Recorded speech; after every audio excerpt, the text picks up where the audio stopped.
Hello everyone and welcome back to my channel. I hope you're all well. This is Lifestyle Critic, where we break down movies and TV shows into their core elements, and in this video we are going to be reviewing Scooby-Doo and the Samurai Sword. Now, I enjoyed this movie so much more than I thought I would have done. I mean, it had excellent characters, an excellent setting, an excellent story narrative, and excellent twists as well, and it also involves some supernatural aspects in this film as well, which I really did not expect, and really made it unique and a lot similar to the brilliant core 4 original Scooby-Doo animated movies, which makes this one really brilliant, and I cannot wait to break it down for you in this video review. So from a storyline point of view, the gang are heading out to Tokyo to meet Daphne's friend Mayumi and for Daphne to enter into a martial arts competition. Over there they learn about the legend of the Black Samurai, who was using evil to take over the world, and he has recently been resurrected and wants to try to find his Sword of Doom.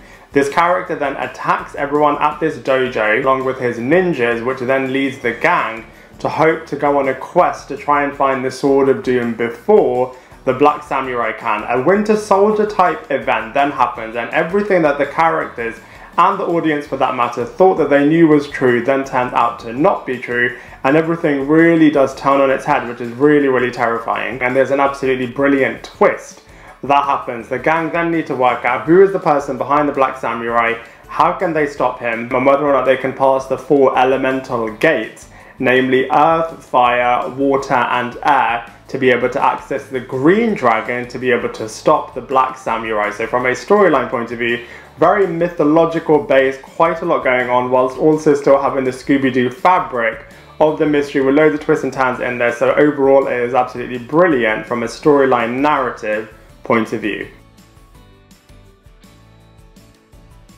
So from a cast and characters point of view, this film is actually really good, as there's a bit of a brilliant ensemble cast going on here. Everyone's definitely got their part to play. It's very horrific and very humour based, so it works really well in this movie. So let's go through them one by one. So first up we have Daphne Blake, who, like I said, is definitely the main narrative lead in this film. She is the person that they all go to Tokyo for, and she is entering into this martial arts competition.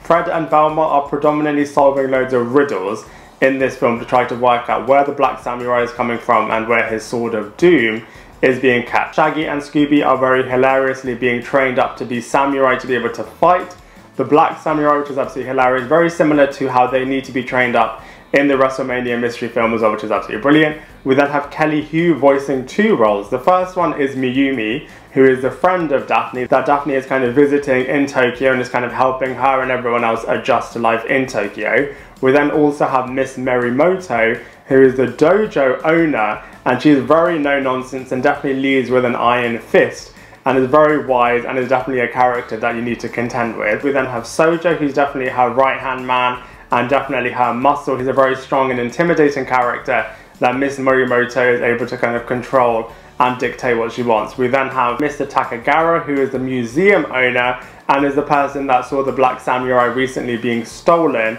and kind of being resurrected, and is definitely the wise wisdom person who is informing everyone of the past and is helping them navigate through everything. We then have the Black Samurai, who's the big main lead villain in this film, and he definitely wants to be reunited with his Sword of Doom so that he can cause a lot of evil and catastrophe.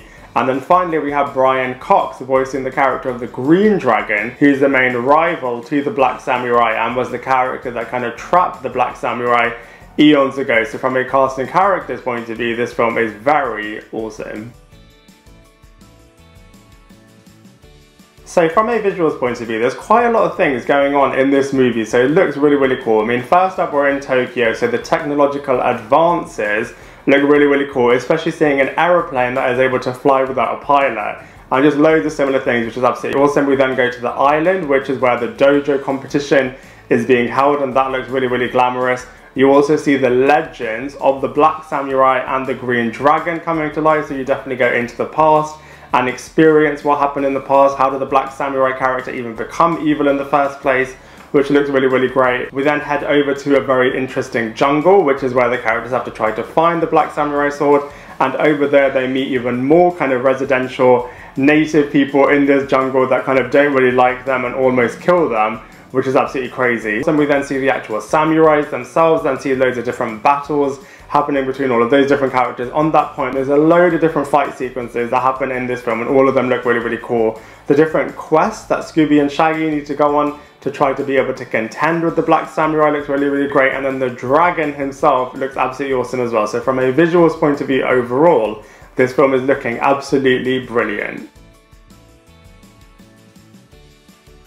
So in terms of comparisons, I was a little bit apprehensive in terms of whether or not this film would actually be good or not, but the more I was watching it, it literally just got better and better, and like I said, the twist was absolutely brilliant as well.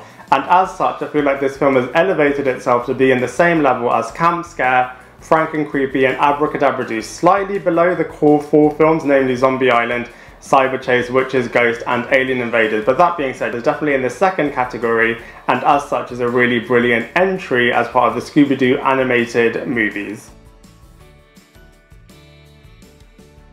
So overall, I really enjoyed Scooby-Doo and the Samurai Sword. I mean, it had a little bit of a slow start, but when it got going, it was absolutely brilliant. Loved all of the twists and turns, and I was really impressed with how they blended real-life mystery aspects with really interesting supernatural aspects, and really took some risks with this film, and they definitely paid off. As well as the characters are really, really interesting, and the narrative of this film was really great, and the twists and turns that they had were really, really great as well. And so for all of those reasons, I have to give this movie a solid 7 out of 10.